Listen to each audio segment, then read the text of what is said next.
Candier, bonjour. Bonjour. Art de cinéma, on est ravis de te recevoir. Ah bah ouais. Et puis, alors d'ailleurs, c'est pas exactement nous qui te recevons. On est reçus tous ensemble dans ce merveilleux endroit qui est La Cagouille, à Paris. Ouais. Est-ce que tu peux nous en dire un petit mot en introduction? Alors oui, parce qu'en fait, il y a 2 mois, j'ai fait une émission pour Paris Première sur la politique et la gastronomie. Et j'ai croisé ce fabuleux monsieur qui s'appelle André, qui est le gérant de La Cagouille. Ici, c'est un peu institutionnel parce que c'était l'endroit préféré de Mitterrand. C'est là que Hollande s'est malheureusement déclaré pour devenir président de la République dans un déjeuner célèbre avec Jospin. Et donc c'est un peu la gauche institutionnelle ici. C'est pas vraiment mon bord politique de base, mais en tout cas c'est pétri d'histoire. Catherine Deneuve vient très souvent. Il y a beaucoup d'hommes politiques internationaux aussi. Et donc ils ont des petits salons. Et André, j'adore ça parce que c'est à l'ancienne. On dirait un peu dans les films d'Audiard. Le mec qui sait tout et qui dit rien, quoi. Et André, c'est exactement ça, à pince sans rire de fou. Et il a un historique absolument merveilleux. Voilà. Donc j'adore ce monsieur et j'adore être là. Super, on aura l'occasion de passer un bon moment avec lui tout à l'heure. Pour l'instant, t'es à moi, t'es sur le grill. Allez. Alors, on a 2 séries de questions. Une première série, tu vas avoir un petit peu interview. Ouais. Ça va te détendre. Ok. Et puis la deuxième série de questions, c'est enculé de cinéphile qui essaie de te coincer. Oh putain, bah là, ouais, tu vois, tu peux y aller. Tu peux me coincer. Hein. Allez, vas-y. Santé, et on lance la première série.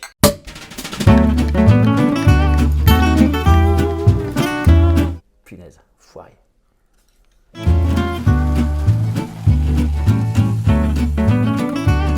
Peux-tu nous raconter ton premier souvenir de cinéma, que ce soit en salle ou devant une télé, un film ou un dessin animé? C'est quoi ton premier souvenir d'une œuvre cinématographique qui t'a marqué? Alors j'en ai 2. Le premier, c'est que je suis allé voir avec mon père et mon frère Indiana Jones et le Temple maudit.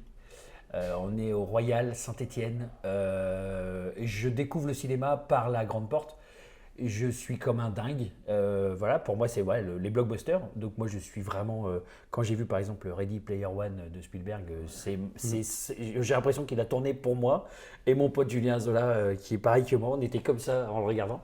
Et donc premier souvenir de dingue, voilà, en disant c'est ça. Si le cinéma c'est ça, j'y vais tout le temps. Et deuxième souvenir, encore avec mon père. Là, mon père et ma mère venaient de se séparer. On est allé voir Itinéraire d'un enfant gâté de Claude Lelouch avec ce merveilleux Jean-Paul Belmondo qui est peut-être un de ses plus beaux rôles au cinéma, mais Dieu sait qu'il en a fait. Et là, mon film préféré que je regarde chaque année et je chiale de rire, de bonheur et de désespoir parce que Jean-Paul Belmondo nous a quittés. Voilà. Ouais, petite pensée pour lui. Bien sûr. Et c'est vrai que c'est un rôle extraordinaire.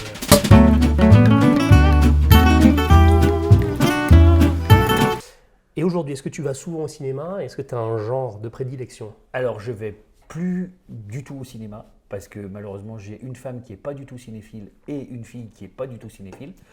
Pour vous dire, la dernière fois que j'y suis allé, c'était pour voir Tom et Jerry. Et quand elle a fini sa glace, elle m'a dit on se casse. Voilà. Donc j'ai vu 10 minutes de Tom et Jerry au cinéma. On peut vraiment dire qu'on est dans la merde du cinéma. Voilà. Et si je suis allé voir quand même Tenet au cinéma, d'ailleurs Place de Clichy. Je crois que c'est le dernier film que j'ai vu au cinéma, le vrai film, où je me suis un peu fait chier pour tout. Ouais, on est d'accord. C'est long, hein, un peu. Ouais, c'est long. C'est 3h28. C'est un peu bavard. C'est un peu bavard, voilà. Ouais. Ça se regarde un petit peu tout en se regardant, tout en buvant le bol qui se regarde. Ouais, on est d'accord. Mais je rêverais d'aller voir le nouveau Batman. Je rêverais d'aller voir surtout le nouveau Top Gun. Qui en plus a été, j'ai vu, applaudi au Festival de Cannes. Il a reçu d'ailleurs un palme d'or d'honneur, Tom Cruise. Et ah oui, je crois que ça c'est du cinéma que j'ai envie de voir. Le cinéma grand spectacle, qui en met plein la vue, qui vaut le coup qu'on aille voir un grand écran. Quitte à faire. Maintenant c'est vrai, on a tous des grands écrans, on a tous des plateformes, etc. C'est un peu la mort du cinéma, on va pas se mentir. Mais quitte à y aller et payer 12 boules la place, je me fais avec le Magnum d'Agendas, je me fais le popcorn, je me fais le litre et demi de Coca. Comme je suis diabétique, en plus c'est vraiment ce dont j'ai besoin, je crois. Et je me tape 1h38 de bonheur. Donc ouais, j'irais bien voir le Top Gun.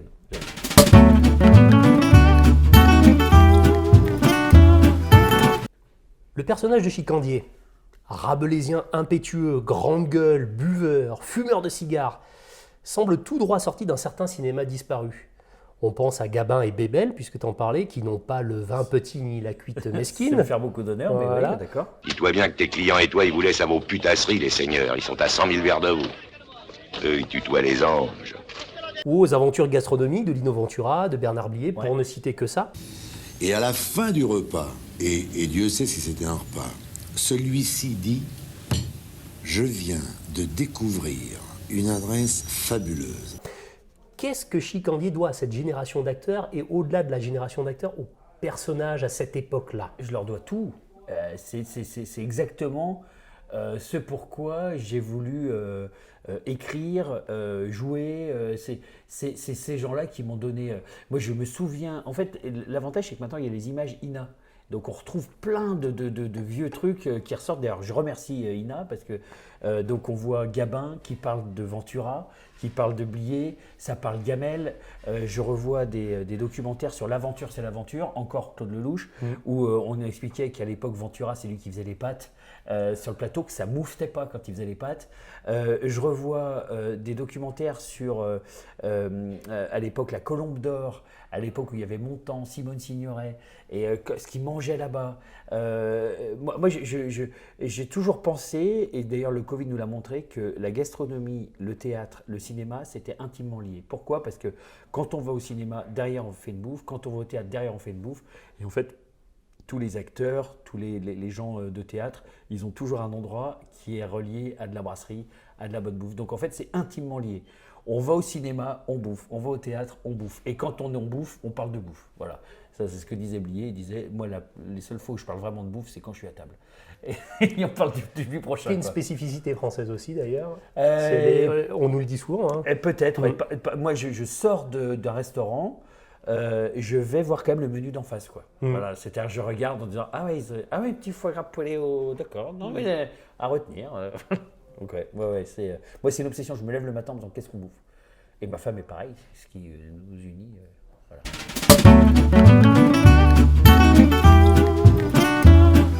Cinéma et Boostify, qu'est-ce que ça évoque pour toi? Tu as déjà un petit peu, un peu décoré le sujet. Mais- La première émotion au cinéma avec la Boostify, c'est Le Bon, la Brute et le Truand. C'est con, hein, mais à un moment donné, il a une putain de cuillère en bois et il mange ce qui doit être un mauvais chili con carne, le gars. Mais C'est Lee Van Cleef. Tu vois, Lee Van Ouais. Cleef, tu vois, avec sa gueule là. Et je suis là et j'ai envie d'être à table avec lui et de bouffer ce chili con carne.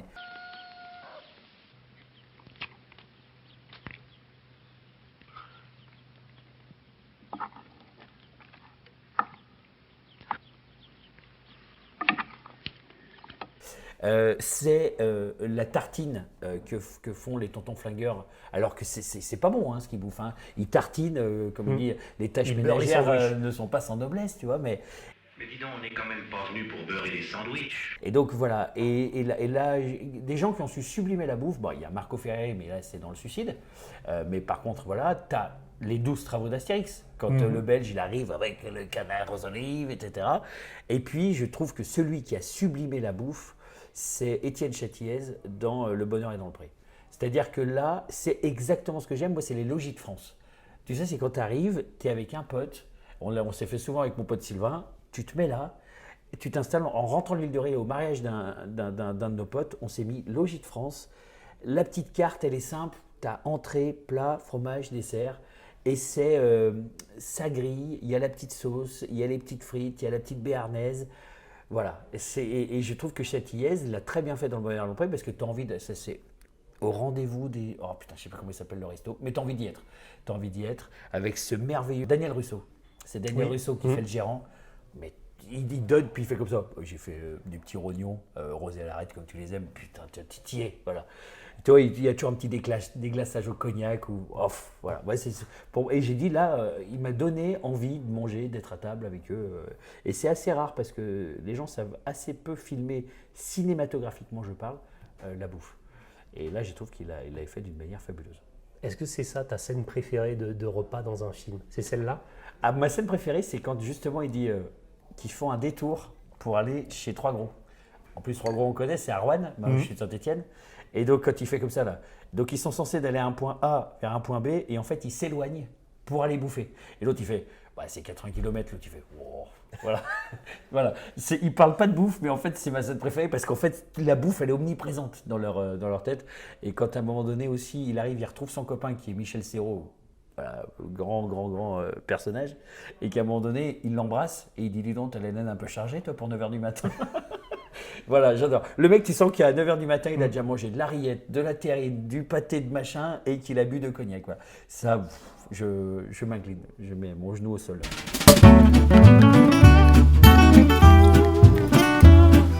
La partie interview est terminée. Ouais. On va rentrer dans la partie difficile. Allez.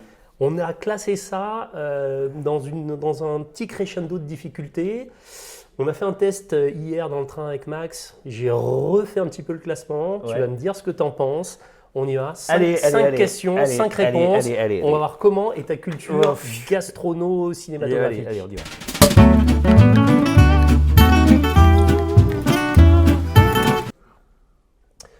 Dans quel film peut-on voir Lino Ventura commander un civet de lapin en ouverture, puis un plat de côte avec lequel on glisse une petite paupiette, le plat de fromage, quelques tartelettes, et puis une petite bricole, crème renversée ou petite glace? Les tontons flingueurs. Les barbouzes. Les barbouzes, punaise. Et ouais. J'hésite entre les deux. Et Les ouais, barbouzes, ouais. bien sûr. C'est les barbouzes. Mais je revois la scène hein, quand il dit Et on ouais. va faire glisser. Il est avec désolé. Noël Roquevert. Bien sûr, bien sûr. Ils sont Non, tous mais les c'est les deux au barbouzes. resto en train de transporter j'ai la hésité dépouille de entre les deux, mais Bénarchat. c'est les barbouzes, t'as raison. Désolé. Bah, vous allez me mettre des paupiètes en ouverture et un plat de côte. Hein? Non, attendez. Mettez-moi d'abord un civet au lieu des paupiètes. Hein? Et puis mon plat de côte après, quoi. Et puis glissez-moi une petite paupiette avec, quoi. Hein? Vous prendrez bien un petit dessert. Ouais. Donc vous avez les tartelettes? Oui. Eh ben, tout de suite après le fromage, je goûterai bien volontiers. Puis alors après, une petite bricole, ce que vous avez, quoi. Une petite crème renversée ou une petite glace. Hein? Oui. Allez, mon petit, allez.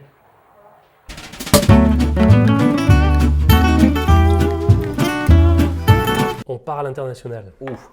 Dans Le Parrain, le gros Clemenza explique la recette du ragoût bolognaise à Michael.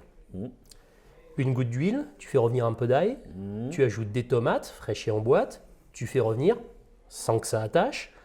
Quand ça bout, tu mets les saucisses et les boulettes et quels sont les 2 derniers ingrédients? Non, mais là, c'est précis. Ah, c'est précis. Ça doit être du lard, une sorte de pancetta, Bolognaise, bolognaise, du vin. Il y a bien Du vin. Du vin, ouais, ok. du vin. Et il y a le petit secret de Clemenza qui est un petit truc en plus qu'il rajoute. Ah, du paprika. Non. Du poivre. Tu brûles, mais c'est pas ça. C'est un truc qui. Ça se C'est un saupoudre. truc- Ça, c'est un truc Parmesan? qu'on saupoudre. Non. Parce que c'est des putains de ricains, hein. Ils font pas les trucs comme nous. Hein. Ouais. Curcumin, du safran. Non. Ben, je sais pas. C'est une pincée de sucre. Du sucre. Il met une pincée Eh de bah sucre. oui, Et je suis ouais. bête. Et c'est ce que je dis en plus, c'est des Américains. Et Ils ouais, sucrent et c'est un tous truc- ces bâtards. c'est un truc que Ils tu- sucrent voilà, tous c'est ces ça. bâtards. Mais alors, pour Ouais, te dire, en plus, je pensais que tu allais le trouver, parce que c'est quand tu as dit c'est des Américains, je me suis dit ça y est. c'est il est des là. engueulades avec ma femme. Moi, elle déteste quand je sucre les sauces. Et moi, je dois avoir un côté merloc. Je mets toujours une Moi, pincée de j'aime sucre. bien. Moi aussi. Ça ou un peu de miel. Mais tu vois, bien sûr. on pourra rajouter un Bah, petit peu de douceur. oui, oui, je suis Voilà. d'accord. Ouais, Mais, moi, j'adore cuisiner les sauces. Punaise, ah ouais, non, Et- mais là, c'est précis comme question. Mais c'est bien, c'est bien. Ouais.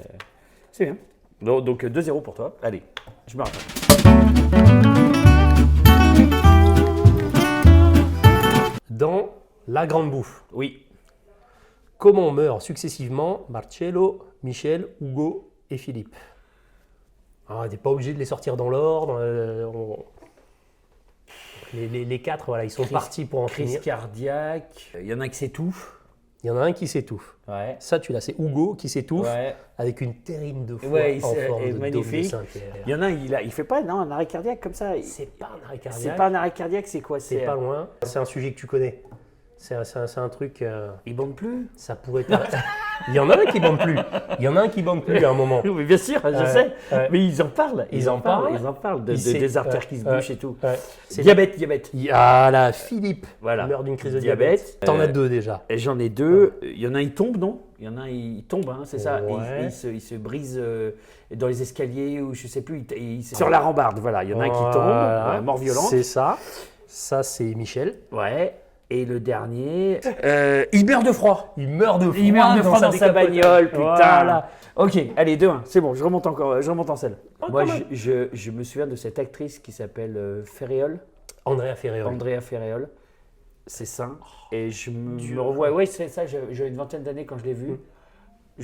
Voilà, les seins d'Andrea Ferréol, la- ça a fait quand même beaucoup de partie de ma vie. Hein. C'est-à-dire que Ah ça a ben. été un projet continu dans ma vie. Mais non, c'est et puis Piccoli. Non, mais c'est Tognazzi, ouais, Noiret. et puis c'était l'époque des grands films italiens. C'est ça. Qui sont en train d'être repris d'ailleurs, Mm. et notamment par, je ne sais plus quel est ce réalisateur, et c'est le film préféré de mon ami Sylvain, qui s'appelle La Grande Bellezza. Et je l'ai revu il y a 2 semaines. Et sur les bons conseils de Sylvain, je l'avais vu une fois, je l'avais vu 2 fois, et là je l'ai revu pour la 3e fois. Et c'est une photographie pareille dans un film, ça fait longtemps que je n'avais pas vu ça. Non, mais la sensibilité européenne, italienne, C'est ça. c'est très Et particulier. puis, hein. filmer ce Rome-là, qui n'existe pas, qui filme un Rome que personne connaît, parce que c'est le Rome underground. C'est pas le Rome des musées, c'est pas le Rome voilà, des belles rues, c'est le Rome voilà, des gens un peu tordus. Mais C'est c'est ça. extraordinaire. Je conseille La Grande Bellezza. Voilà. On le note.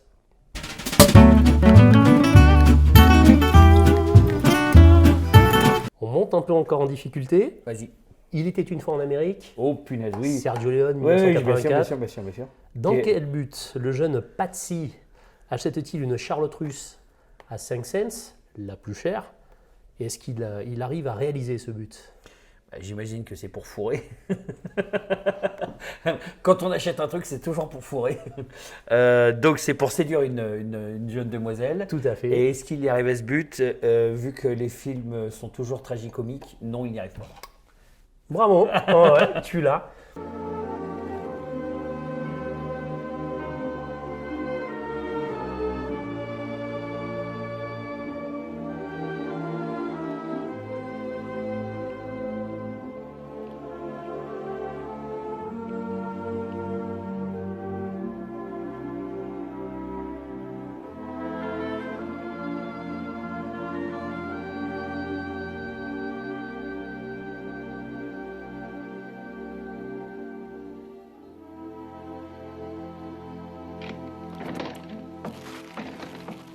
What do you want? Me? Elle est magnifique, cette scène. On dirait, tu sais, comme dans la scène des Anges Gardiens, un de mes films favoris, quand à un moment donné, il dit Paris-Brest. le Paris-Brest. Et l'autre, il fait comme ça. Non, mais tu peux juste comme ça. Mais arrête, touche pas, l'autre, il est. Juste un peu le dessus. Juste un peu le dessus. Et l'autre, il est en train de se taper le Paris-Brest, c'est ça, d'accord, ok. C'est là. Vas-y, bouffe-le. T'as toujours adoré le Paris-Brest. Mais fiche-moi la pute, tu perds ton temps. S'il était aussi bon que celui que faisait Mamie Huguette, hein? Mais prends-en au moins une petite bouchée, chut, pour faire la comparaison. Chut. En plus, tu lui rends service. Chut. Il est bourré de cholestérol. Chut. Regarde, oh, cette crème au beurre. Lâche ça! Oh. Eh ben, maintenant que tu l'as bousillé, tu ferais mieux de le manger. Ah, ça, tu me le... La même, mais avec la musique de Ennio Bah, Morricone et, ce mélange de. Et j'ai vu un reportage sur Ennio Morricone qui est passé sur Arte il n'y a pas longtemps, extraordinaire. Et comment il a galéré pour monter ce film, ce dernier film. Sergio Leone, le réalisateur, c'est ça, ouais. Sergio Leone, et qui est un chef-d'œuvre et qui en plus il s'éloignait de ses bases. Lui qui faisait du western spaghetti à tire-larigot et qui est un chef-d'œuvre absolu qu'il faut que je revoie. Avec cette image que tout le monde connaît avec le pont de Brooklyn. Le pont de Brooklyn et les gamins qui jouent Bien devant, et un film testamentaire, puisqu'il est mort un petit peu après. Exactement, c'est pour ça que c'est Ouais. comment il a galéré. Je crois qu'il a mis 10 ans à monter le film. C'est ça. Et c'est un chef-d'œuvre absolu. Et en plus, il s'est éloigné de ses bases, il s'est pas mis dans ses acquis. Quoi. Donc, voilà. Un gars qui arrivait à Magnifique, se mettre en danger.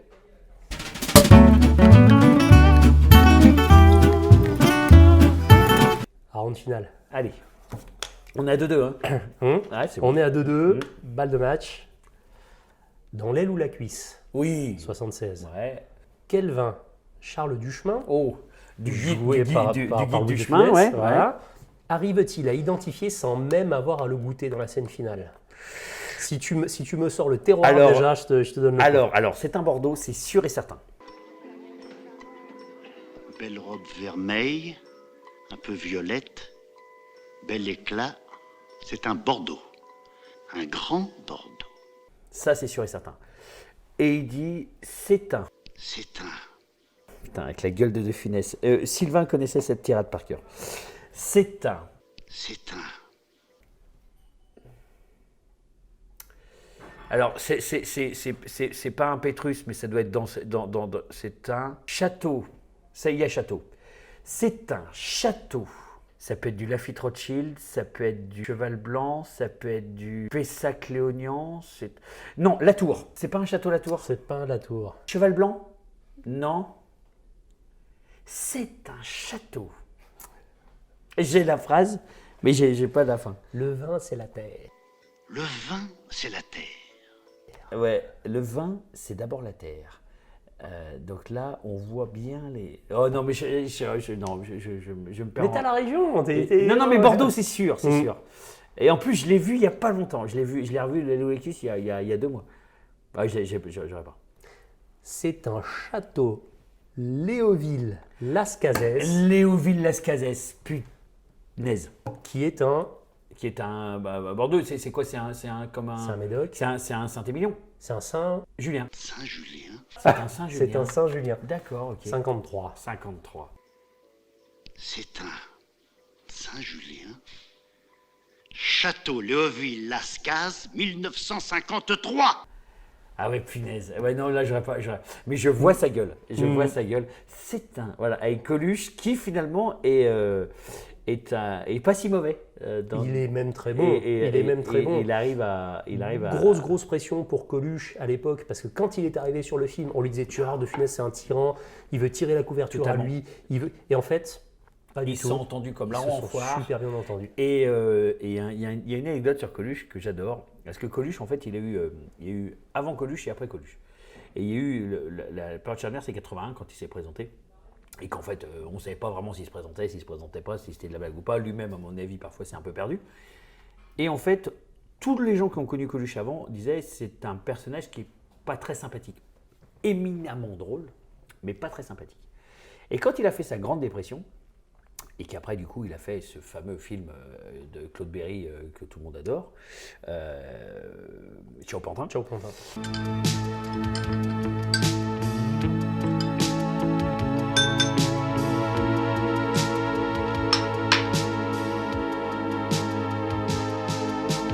Quand les nuits sont trop longues, quand le sang tourne en rond. Et il en a voulu à Claude Berry parce que Ciao Pantin, c'est limite un documentaire sur la vie de Coluche. C'est-à-dire que le mec, il arrive, il mettait la caméra et Coluche, à cette époque-là, il était comme ça. Il sortait de cure désintox, d'alcool, de drogue. Il s'était pris des menaces de mort pour sa candidature à l'élection présidentielle. Et il ne savait plus où il en était, il ne savait plus s'il était comique, il ne savait plus s'il était acteur, il ne savait plus rien. Et donc, du coup, l'autre, il l'a filmé pendant ce temps-là. Et il a repris du poil de la bête, et après, Coluche est devenu super philosophe. Et de la période de 82 à 86, c'est le meilleur Coluche qu'on peut avoir. Et dans les documentaires et tout, ça se voit, même au niveau de la façon dont il parle, de la façon dont il traite la vie. À tous les ministres, si vous pouviez lâcher la grappe à la censure et au cinéma porno, qui, si vous voulez, de son côté, quoique pas considéré comme culturel, fait largement avancer les mœurs, dans un domaine, si vous voulez, assez secret et assez caché, mais c'est quand même du cinéma. Qu'est-ce que je voulais vous dire? Et puis aussi, si ça pouvait s'arranger pour que des jeunes qui n'ont pas de combine puissent faire du cinéma quand même, eh bien, peut-être qu'on serait tous un peu plus contents de cette profession. Parce que c'est combine quand même un peu le cinéma. Bon, eh ben c'est très beau. Je vais pas vous dire que je ferai mieux la prochaine fois, puisque j'ai pas fait exprès, mais j'essayerai. Tu me le rends maintenant, ça non? Et c'était drôle parce que quand il a eu le César pour Ciao Pantin, il se retrouve sur les Champs-Élysées à post-César, avec son César en main. Et là, il y a un copain qui lui dit t'as tout réussi, Michel, ça y est, t'as ton César, la vie est devant toi. Et il dit, en montrant un film de Gérard Horry qui était à l'époque le film qui devait sortir, je ne peux pas dire le titre, c'est un blockbuster de Gérard Horry. Il a dit, mais moi, c'est pas le César, j'en ai rien à foutre de ça, moi, je veux ça. Et c'est à partir de ce moment-là qu'il a commencé à bosser avec Gérard Horry. Voilà. Mais par contre, Gérard Horry était très déçu par Coluche parce que Coluche ne faisait toujours que 3 scènes. Il proposait 3 scènes. Voilà. D'accord. Donc, quand il disait 1 fois, 2 fois, 3 fois, après, terminé. C'était fini. Et Gérard Horry, par exemple, sur La vengeance du serpent à plumes, était hyper déçu parce qu'il a dit on aurait pu transcender ce film si on avait fait plus de 3 scènes, mais Coluche, c'était dans son contrat. C'était 1 fois, 2 fois, 3 fois. Et voilà. Dans les 3 fois, vous tirez ce que vous voulez, mais j'en ferai pas plus. Voilà, petite anecdote. Ah ouais, ouais. Ah, mais non, hein, on voit que le garçon est un petit peu. Merci beaucoup. Merci Moi, à toi. J'adore parler cinéma, je peux en Bah, parler des génial. heures. Mais même bien piégé quand même. Bien, Ouais, non, on a sélectionné un on petit m'a peu. serré le kiwi, comme on dit. Très Voilà. bien. Non, mais ça me fait du bien. Mais non, tu t'es bien défendu. Bah. Ça roule. Julien, Merci beaucoup. merci. Max, merci. Voilà. Merci. Non, on le voit pas derrière la caméra. C'est qui la petite là? Non, merci. C'est des jumelles. Ah, c'est deux belles jumelles. Je pense ça. Super. Ben, on poursuit l'échange un peu plus informel autour d'un repas maintenant. Allez. Hein Allez, à table. Salut. À table.